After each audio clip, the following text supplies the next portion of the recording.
Адамдар азыр аябай эркелеп атат да. Мына учур мындай жай, баракат, шашпай, ойлонойлучу, көрөлүчү деген адамдарды уктатып койду. Өзү чындыгында үстү мындай жай көрүнгөн менен суунун астында буркан шаркан түшкөн бизнес процесс кетип атат. Адамдар азыр күтүлбөгөн акыбалда онлайндан үйрөнүп кетип атат. Кемпирлер үйрөнүп, алиги кат тааныбагандар үйрөнүп атат. Эчтекеди түшүнүгү жок, жөн эле жүргөндөр, миграциядан келип үйдө отурган аялдар үйрөнүп атат онлайнда. Окумуш процесстер кетип атат да. Ойлонуш керек, тиги бул энер отурат.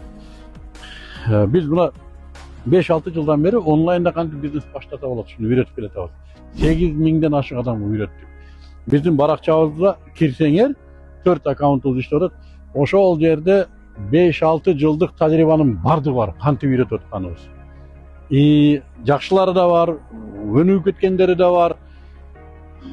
Онлайндан бизнес баштаганды үйрөнсөңөр болот.